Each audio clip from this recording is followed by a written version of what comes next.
an exit strategy. Plan your exits when you start noticing that all is not well. Your exit may take as long as 2 years. It may take a year. It may take 6 months. It may even take 2 weeks, but have a plan at the back of your mind. How do you develop an exit strategy? You should have it, have your resume, because some of us, when we get on these kinds of job and maybe the paychecks are good, sometimes it's like I said, it's like an abusive relationship. Paycheck could be good, but the abuse that comes with that paycheck is something that you do not want to live with, you know. So pick up your resume, walk around it, put it in order, discreetly start sending it out, such that you know that you have a short time in such an organization. What happens is that when that happens, it gives you the confidence to pull through. When the days are getting rougher and the days are getting darker, you know that for a sure, you do not have forever to stay in this place. There is a plan. Anyhow, there is a plan. It's either you will resign, or you will be fired, or you will retire eventually. So I always encourage people, have an exit plan. An exit plan could be looking for a job. An exit plan could be saving some money up to set up on your own, something that fulfills you. Because as people, as workers, as employees, we should also, away from working for organizations, do what helps us to fulfill purpose. You can't just be working at a place. You are not happy, you are not fulfilling purpose, and you just want to be there. You have to find a way to survive. And as Africans, we are trained to survive, no matter how bad the experience is. So find a way. Find a way. That's what I always tell people. Find a way to survive. So developing an exit strategy is something I know that really works. Have something that makes you happy by the side.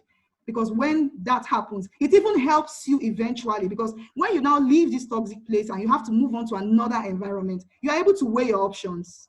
You are able to look around to know if you really, even if you went through the first, second, third stages of interviews and you were still offered an offer letter, you will know if you want to go on with this relationship or not, because you'll be too careful not to jeopardize your health, your life, your family life, psychologically and mentally eventually. Oh, wonderful. Anita, thank you very much for that tip. I really enjoyed that foundation.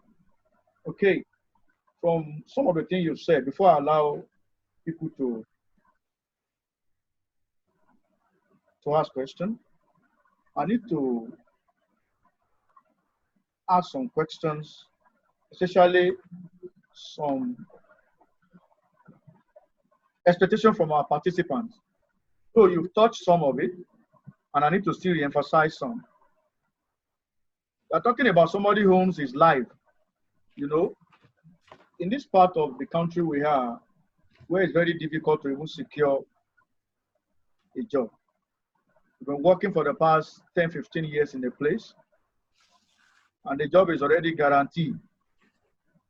Now you begin to face some heat, maybe from your boss or colleagues.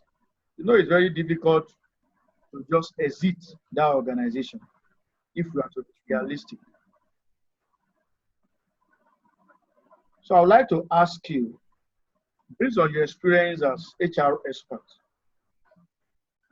and from what we've been seeing in this part of the world, especially Nigeria, what are the impact of toxicity in labor force? What are the impacts of toxic workplace on labor force and economy as a whole? What are the general impacts? Okay, let me start by saying that I'll talk about, let me answer it in threefold. I'll answer by explaining, or by maybe outlining some of the negative impact on the person, then the economy, the workforce, and then the economy, right? Yeah. So being part of a negative work environment, what that does to you emotionally is that it stifles talents, it hijacks creativity, it disrupts creativity, it makes you miserable by affecting your personal life. That's first of all on one part. Then the question was how it affects the labor market and the economy, right? Yeah. So first, it will cause an increase in organizational costs due to loss of positive company image. You know what that does to your company image when people go out to tell people that don't accept an employment there. That place, they will stifle everything that is left in you. You can't be creative. You won't have a career. I'm a career conscious person. So anyway, I cannot grow career-wise. I don't even bother. Then it lowers the person's self-esteem as an employer. I said something about coming into a workplace and you are all high up with your confidence level up there. And then because of the toxicity around, you don't even know yourself. It gets to a point you can't even believe you are you. Then loss of morale. Of course, high turnover rates, which means that a lot of people will walk off. Whether there are jobs out there or not, people will still go. That's the truth. People always go, while some will stay and take all the toxicities. High absenteeism, that is also very high. Then another thing is that it lowers productivity and stifles productivity. Then some of the social problems includes loss of GDP. That's what happens eventually. I don't know, was I able to answer your question? Wonderful, wonderful.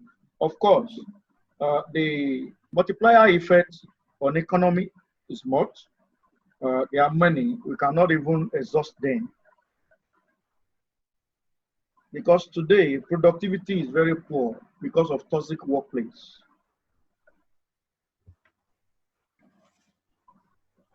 Like you said, high rate of absenteeism is high because people are not enjoying the workplace. They are not enjoying the policy. They are not getting the